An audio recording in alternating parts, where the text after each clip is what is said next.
नमस्कार, मैं प्रवीण गौतम और आप देख रहे पब्लिक मीटर।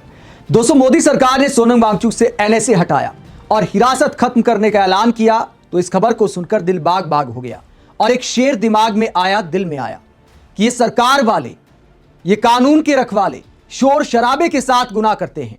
अदालत में गुनाह पकड़ा ना जाए तो चुपचाप देशभक्तों को ऐसे रिहा करते हैं जैसे सोनम वांगचुक को रिहा करने का ऐलान किया है मोदी सरकार ने। और इस रिहाई के बाद कई सवाल खड़े हो गए। क्या इस देश में देशभक्तों के साथ ऐसा सलूक किया जाएगा? गुनाह शब्द का इस्तेमाल मैंने क्यों किया?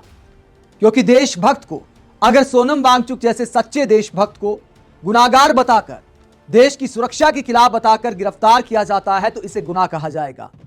जिन सोनम वांगचुक ने देश की सेना के लिए इनोवेशन किया, बर्फबारी के बीच हमारे सैनिकों को महफूज रखने के लिए टेंट का आविष्कार किया, अनेकों ऐसे आविष्कार किए, अनेकों ऐसे इनोवेशन किए जो दुनिया में भारत का नाम रोशन करते हैं।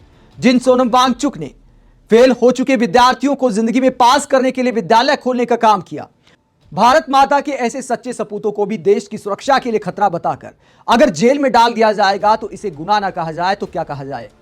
आज वो गुनाह साबित हो गया जब मोदी सरकार ने एनएसए हटाकर हिरासत खत्म करने का ऐलान किया है सोनम वांगचुक की। क्या ऐलान किया है, बयान आपको दिखाते कि सरकार की तरफ से क्या कहा गया है। पहले दैनिक भास्कर की खबर आप देखिए। सरकार ने सोनम वांगचुक पर लगा एनएसए हटाया।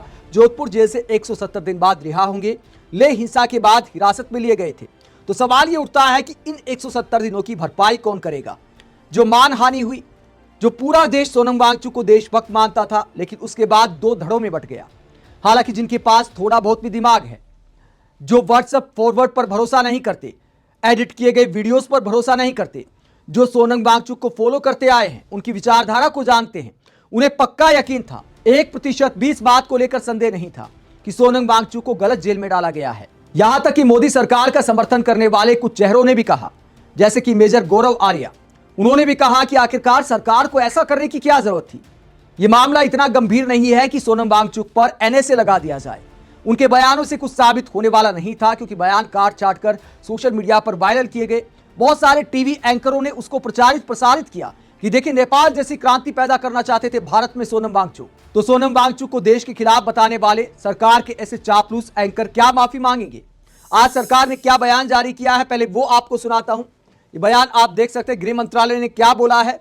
हिरासत खत्म करने का ऐलान करते हुए, एनएसए हटाने का ऐलान करते हुए सरकार ने स्टेटमेंट जारी की है कि सरकार लद्दाख में शांति, स्थिरता और आपसी विश्वास का वातावरण बनाने के लिए प्रतिबद्ध है, ताकि सभी हितधारकों के साथ रचनात्मक और सार्थक संवाद को सुगम बनाया जा सके। आगे स्टेटमेंट में कहा गया है कि इस उद्देश्य की पूर्ति के लिए और उचित विचार विमर्श के बाद सरकार ने राष्ट्रीय सुरक्षा अधिनियम के अंतर्गत प्राप्त शक्तियों का प्रयोग करते हुए श्री सोनम वांगचुक की हिरासत तत्काल प्रभाव से रद्द करने का निर्णय लिया है। सरकार लद्दाख की सुरक्षा के लिए सभी आवश्यक उपाय उपलब्ध कराने की अपनी प्रतिबद्धता दोहराती है। आगे क्या लिखा गया है? 24 सितंबर 2025 को शांतिप्रिय शहर लेह में उत्पन्न हुई गंभीर कानून व्यवस्था की स्थिति के मद्देनजर सार्वजनिक व्यवस्था बनाए रखने के उद्देश्य से लेह के जिला मजिस्ट्रेट द्वारा जारी आदेश के तहत श्री सोनम वांगचुक को 26 सितंबर 2025 को राष्ट्रीय सुरक्षा अधिनियम यानी एनएसए के प्रावधानों के अंतर्गत हिरासत में लिया गया था। श्री सोनम वांगचुक उक्त अधिनियम के अंतर्गत हिरासत की अवधि का लगभग आधा समय व्यतीत कर चुके हैं। तो ये सरकार की स्टेटमेंट है। लेकिन सवाल ये उठता है कि सरकार आखिरकार वाकई संवाद चाहती थी? अगर सरकार को यह लगता था कि सोनम वांगचुक की रिहाई से संवाद में आसानी होगी तो सरकार ने यह कदम पहले क्यों नहीं उठाया? और सबसे पहला सवाल तो ये कि क्या सोच विचार से एनएसए जैसा गंभीर कानून किसी पर लगाया जाता है? 6 महीने क्या सरकार किसी को ऐसे ही जेल में डाल सकती है? 170 दिन का हिसाब आखिरकार कौन देगा? किस आधार पर सोनम वांगचुक को जेल में डाला गया? मोदी सरकार के इस फैसले के पीछे की हकीकत क्या है? हकीकत यह है कि सुप्रीम कोर्ट ऐसा फैसला दे सकता था जो सरकार को और ज्यादा शर्मिंदा कर देता। सुप्रीम कोर्ट ने 11 फरवरी की सुनवाई में क्या कहा था?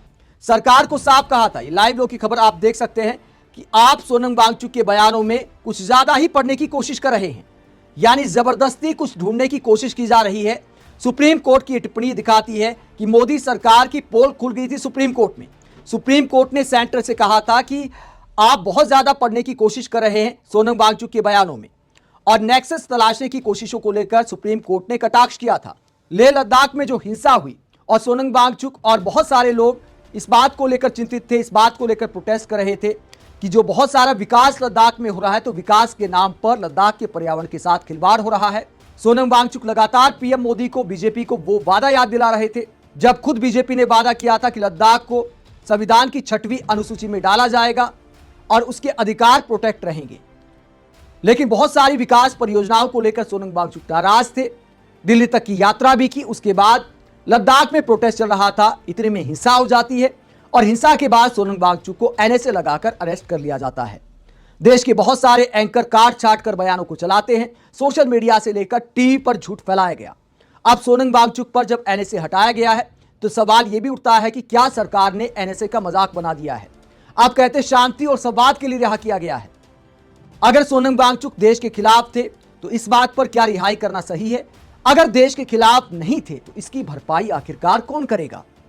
क्या पीएम मोदी माफी मांगेंगे? क्या अमित शाह माफी मांगेंगे? और क्या माफी मांगने से भी काम चल जाएगा? क्या वो टीवी एंकर माफी मांग पाएंगे जो चिल्ला चिल्ला कर सोनम वांगचुक को देश के खिलाफ बता रहे थे, दावा कर रहे थे कि सोनम वांगचुक नेपाल जैसी क्रांति लाना चाहते हैं, जबकि उन्होंने कभी भी ऐसा नहीं कहा। हाँ, इतना जरूर कहा था कि देखिए नेपाल में क्रांति हुई, बांग्लादेश में क्रांति हुई, श्रीलंका में क्रांति हुई। आगे सोनम वांगचुक ने कहा था कि हम सत्य और अहिंसा के मार्ग पर ही प्रोटेस्ट करेंगे, हम वैसा प्रोटेस्ट कतई नहीं होने देंगे। ये बयान जरूर दिए थे सोनम वांगचुक ने। यही देश का दुर्भाग्य है कि झूठ को फैलाने के लिए पूरा इकोसिस्टम है और सच बोलने वाले माध्यम बहुत कम है। मोदी सरकार के इस फैसले के बाद विपक्षी नेताओं ने एनएसए पर भी सवाल उठाए हैं कि राष्ट्रीय सुरक्षा कानून का क्या मोदी सरकार ने मजाक बना दिया है। इसे लेकर शशि थरूर क्या कहते हैं? शशि थरूर कहते हैं कि मुझे खुशी है कि केंद्र सरकार ने सोनम वांगचुक की हिरासत खत्म कर दी है, लेकिन 169 दिन का समय बेहद ज्यादा लगता है। सुप्रीम कोर्ट ऑफ इंडिया को बिना मुकदमे के किसी व्यक्ति को हिरासत में रखने की अधिकतम अवधि को लेकर सख्त नियम तय करने चाहिए। अनिश्चित काल तक हिरासत में रखना एक अलोकतांत्रिक प्रथा है जो औपनिवेशिक दौर से चली आ रही है। एक परिपक्व लोकतंत्र में इसकी कोई जगह नहीं होनी चाहिए। तो शशि थरूर ने सवाल उठाया है कि एनएसए लगाकर किसी को भी लंबे समय के लिए जो जेल में डाल दिया जाता है उस पर सुप्रीम कोर्ट को सोचना चाहिए। हालांकि कायदे से तो देश की सरकार को सोचना चाहिए। वहीं आम आदमी पार्टी के नेता सौरभ भारद्वाज कहते हैं मोदी सरकार पर शर्म। अब ये साफ हो गया कि केंद्र सरकार के पास उन्हें जेल में रखने के लिए कोई ठोस सबूत नहीं था। सोनम वांगचुक के खिलाफ चलाया गया सारा झूठा प्रचार सुप्रीम कोर्ट में हर दिन बेनकाब हो रहा था। जो व्यक्ति लगातार भारत और उसके लोगों के लिए काम करता रहा, उस बेगुनाह इंसान के जेल में बिताए महीनों की भरपाई कौन करेगा? तो विपक्षी नेता के साथ साथ आम पब्लिक भी सवाल पूछती है। ये सवाल पूछती है कि इस गुनाह का क्या पश्चाताप हो सकता है? आप इस पूरे मुद्दे को लेकर क्या सोचते हैं? कमेंट बॉक्स में अपनी राय जरूर दें। साथ ही चैनल को सब्सक्राइब भी करें। नमस्कार।